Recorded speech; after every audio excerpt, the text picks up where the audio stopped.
The mental is a mechanism, and it works with repairs. Our thoughts are already not personal, depending on the way that we would connect to some specific body energy points. We would be in tune with some collective thoughts which are running, and those thoughts are made of different columns. Psychological repairs which are used as anchoring in order to let these tool, the mind, this mechanism, be useful and help us to survive, help this physical body to survive. Then many unexpected events could happen. It would be a surprise. Of course, the unexpected is the only certainty. And the surprises, it could be many things. You could be assaulted. It could be an accident. It could be a betrayal. Someone that you thought was loving you suddenly is betraying you and go towards someone else. Or you're on a quiet day and there's a car accident. Or you get fired from your job, which is a repair for your survival. So many things can happen. Or sometimes it could be something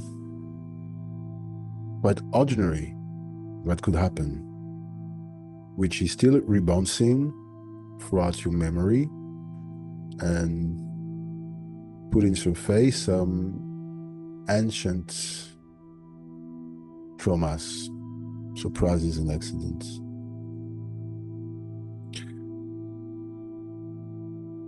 When those columns, those repairs are blown away by their surprises, those accidents, those events which are occurring and which weren't expected at all,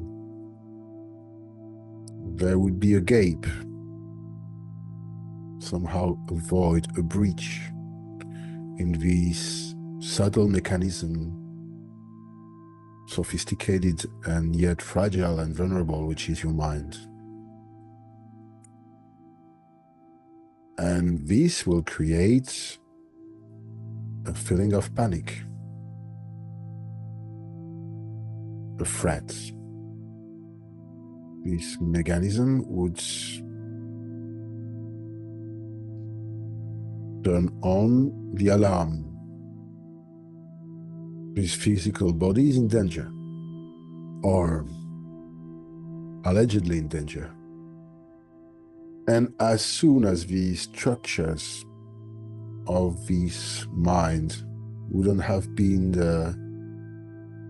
united again, and that this missing column, this repair, wouldn't have been replaced by another one, this feeling of threat will pervade, perdure, and last. And you will live with this excruciating, uncomfortable, horrible feeling of anxiety.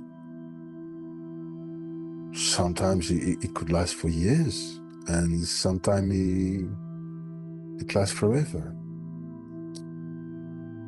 So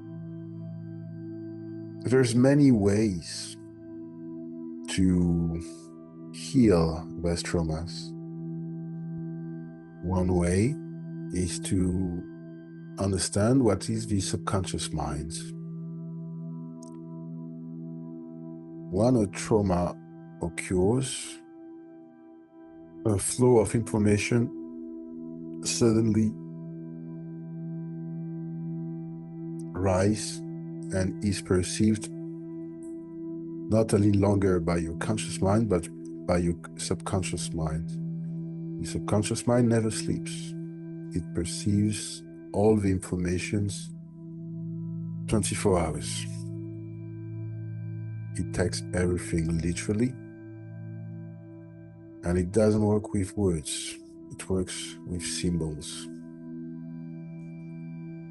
So, one path to heal this trauma could be to discover this realm, this territory, which is the subconscious mind, and opening the doors of what is called the animus. What we call the shadow work is all about that, entering into the shadow zone. Whatever is carved in the subconscious mind is a matter of trauma. Otherwise, it would be acknowledged by the conscious mind. And this whole work is all about that. Discovering what is lurking in this shadow zone. And we don't have necessarily a lot of surprises as far as it would be filled by informations that we couldn't normally stand, that we couldn't normally bear. This shadow zone has to be tamed.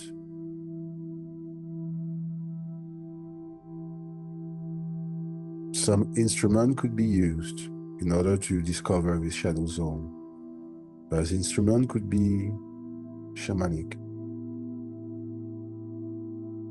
The purpose of shamanism is all about that, opening the doors of the animus and let the unconscious mind melt with the conscious mind.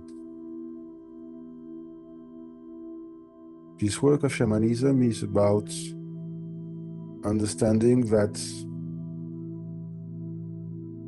this mind, which could be called as well the subtle body, is composed by different stage of frequencies, which are the five elementals, the five frequency of the universe, the five elements.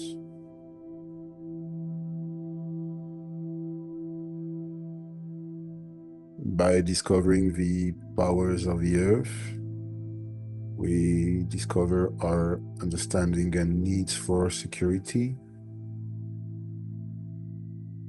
And it leads us, when we could experience on a deeper level this power, the ability to protect others.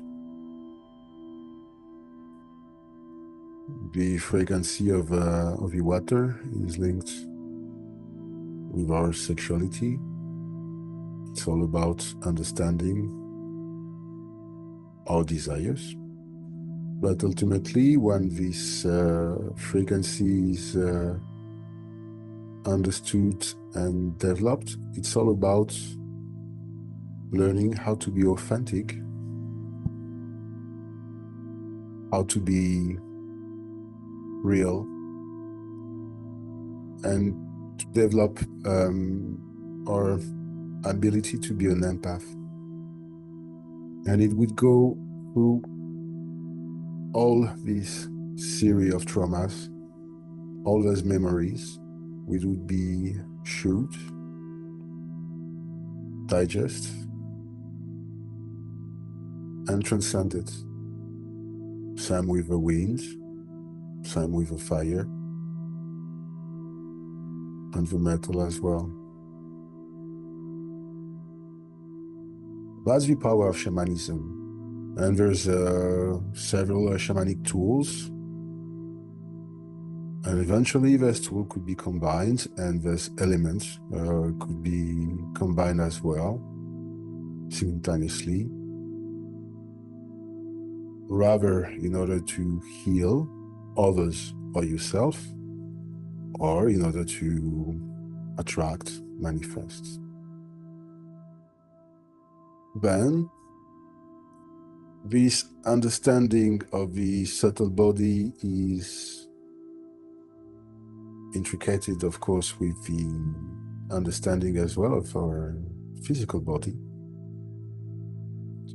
But the idea is that in order to master a previous stage, you have to move up on the upper floor. I mean, in order to master the power of your physical body, you would have to position yourself in your mind, in your mental, and from this point, you could influence the power and the limits of your physical body. And in the same way, if you position yourself on a upper floor, beyond the mind, in a state of silence, which is out of the mind, beyond the mind, you could observe this mechanism one step back, not by being merged and drawn into this storm and hurricane, which is this flow of thoughts, but from the point of view of the silence. And you could observe this vehicle, which is your mind, and recognize the breaches. Okay, the trauma is here. I know that I did endure this event, which has been painful. It was an accident. And here I see that this column is missing. And then I have a phobia of something because of this accident. And I can observe it. And by observing that, you de-energize this element of fear, of anxiety, and it would be de-energized because it would become conscious. Get to understand, quasi, that the reason of the anxiety due to the trauma is because the feeling and the emotion is not conscious. It is lurked in the subconscious mind, in the shadow, and it has to be put in light.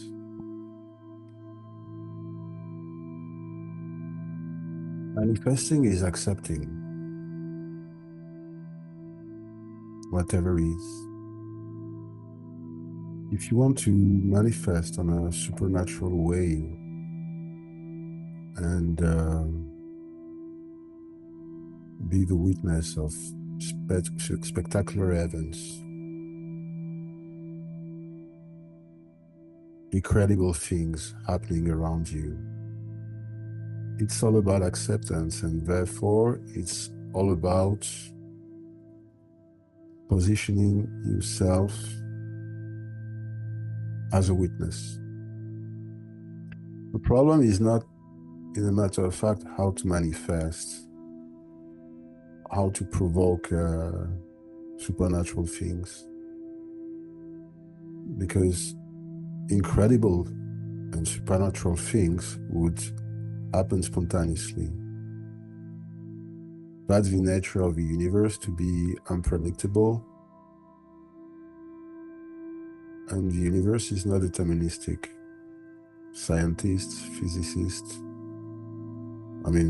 modern quantum physicists are acknowledging that the consequences of what will happen don't have any cause. It could not be determined, and there's no way to scientifically predict it. There is an influence which is not due to the dance of the particles of the elements. These influence come directly from emptiness by itself. Physicists have recognized that emptiness is carrying more energy and therefore more informations than matter, and nothingness has a stronger influence upon events than matter itself. From this slide, we understand that it's not about how to provoke things, but how to stop impinging things to happen. They are supposed to happen, whatever it could be spectacular, but there's an impingement. And the impingement is the mental. All this work in shamanism is all about being in harmony with the frequencies, the elements, the frequencies of our body are correlated with the frequency of the nature of other beings, animals. And this work of this shamanic work is all about being in tune with those frequencies.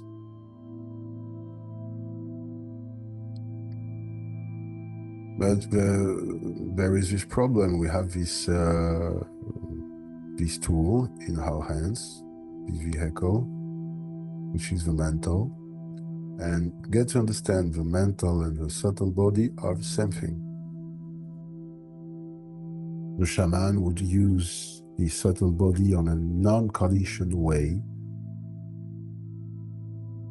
He would be in tune with his environment and with nature, because he would not judge. He would not take what is manifested personally, but he will take it collectively, or even better, universally. Problem is that the common man is using this mantle on a conditioned way,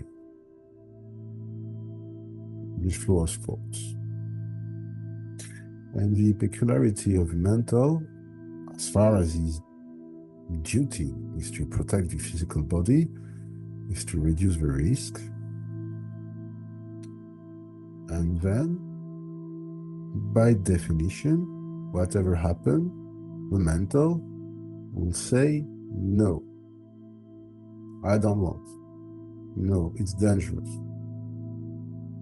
No, I don't want to do it, try it. I don't want to listen. I don't want to feel it. I don't want to let it go. That's a problem. And then, what's happening? Nothing happening. The duty of this mental, and it's not its fault, it's just a tool. It's to keep you in security, to keep you alive. But you don't try to explore unknown territories. It's dangerous. Stay here, stay home. So in order to foster, favor manifestation, we have to decondition this mental. And what is the only way to decondition this mental? Is to go one step back from it and not identifying yourself with it. In the same way that baby would play with his rattle, the mother wouldn't watch the toy, the mother would watch the baby. And as a mother, and mother here is your silence, you will watch your folks, how it reacts.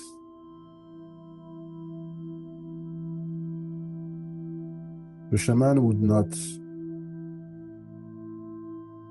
focus himself on events, what's happening. He will focus on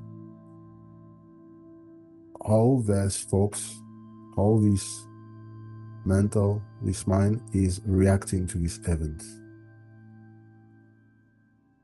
By calming down the mental, as we would secure an angry horse, what happened could happen. Sometimes it's agreeable for the body,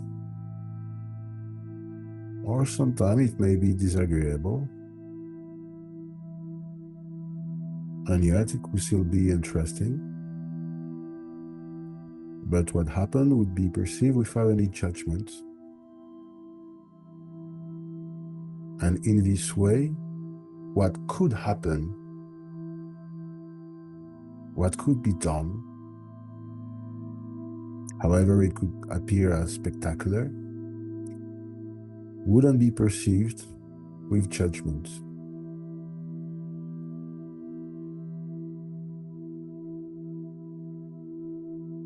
Let's say, Diana, that you need $1 million to buy a big house for all your family. An example. And you want to manifest it. Already, if you have, you're nourishing some greed or even some pleasure in the idea that you would be the owner of $1 million and you will be the owner of a house. And in this way, it's your mental, your mind, which would perceive this heaven as an element of manifestation. There would be a judgment. It would be conditioned. And as far as it would be conditioned, there would be conditions. I want $1 million, yes, but in order to manifest, you have to reduce yourself to something infinitely small, smaller than a particle, and emit a wish, which is an intention, or a prayer, which is a vibratory phenomenon, which is infinitely small. And interestingly enough, vibration which is infinitely small has as much influence than an extremely huge vibration as a gun. The only difference is that